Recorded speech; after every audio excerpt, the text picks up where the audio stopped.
तो ये कह रही हैं कि आईसीआईसीआई सिक्योरिटीज भी यही मानता है, हमारे बहुत सारे पैनलिस्ट की तरह, कि शायद इसकी तरफ देखना चाहिए। आप इसके प्रोडक्ट्स की तरफ भले ही मत देखिए, बट स्टॉक की तरफ देख लीजिए। आशीषा जी हाँ, आईसीआईसीआई सिक्योरिटीज की रिपोर्ट आई है जहां उन्होंने अपनी एड की रेटिंग बरकरार रखी है। टारगेट प्राइस दिया है 940 रुपीज पर शेयर का। स्टॉक अभी 883 लेवल्स पर है, जिसका मतलब ये होता है कि 7% अपसाइड पर आईसीआईसीआई सिक्योरिटीज बेट कर रहा है।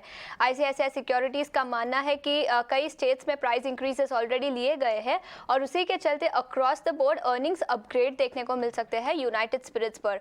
उन्होंने कहा कि स्टॉक वेल पॉइज्ड है नियर टर्म में गेन्स बताने के लिए। इनफैक्ट प्राइस इंक्रीजेस की बात करें तो कई स्टेट्स में ऑलरेडी प्राइस इंक्रीजेस ले लिए गए हैं और उनका मानना है कि कई साउथ के स्टेट्स में अभी भी प्राइस इंक्रीजेस आने बाकी है और अगर वो आते हैं तो यूनाइटेड स्पिरिट्स को फायदा हो सकता है।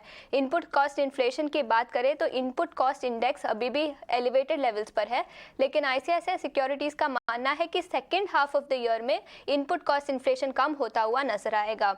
Inflationary raw material inflationary raw material concerns के चलते नियर टर्म में कंपनी के लिए हेडविंड्स हो सकते हैं, लेकिन लॉन्ग टर्म में ये मॉडरेट हो जाएंगे।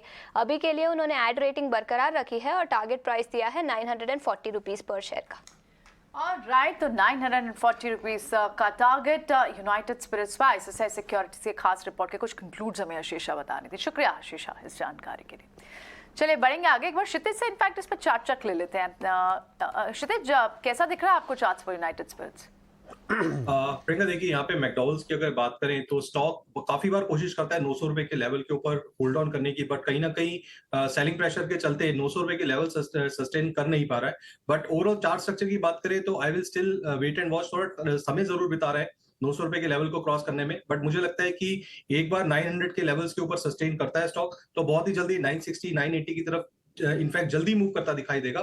तो एज ऑफ नाउ अगर किसी को पोजीशन यहाँ पे बनानी है तो स्टॉप लॉस यहाँ मेंटेन करने की जरूरत है 850, इनफैक्ट 850 के नीचे 850 रुपए के स्टॉप लॉस है, यहाँ लॉन्ग पोजीशन अभी भी बनाई जा सकती है। और जैसे कि मैंने बताया 900 रुपए के लेवल्स एक बार स्टॉक डिसिसिवली क्रॉस करता है, ब्रीच करता है, तो वहां से 960 से 955 के लेवल्स जो है नेक्स्ट टारगेट पोटेंशियल स्टॉक का निकल के आता है।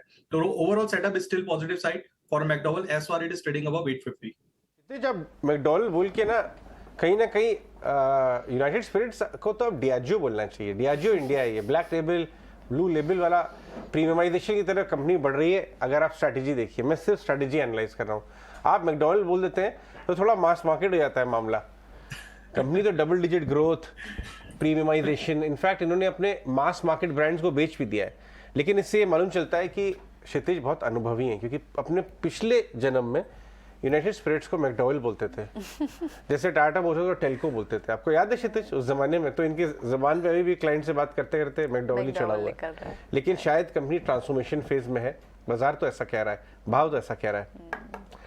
ठीक है अजय जी, शायद स्टॉक लिस्टेड मैकडॉनल्ड के नाम से एक्सचेंज के ऊपर, इसलिए शायद क्लाइंट को समझने में थोड़ा आसानी रहती है। जी हाँ, that's why I use McDonald frequently. बिल्कुल बिल्कुल। एक और स्टॉक के बारे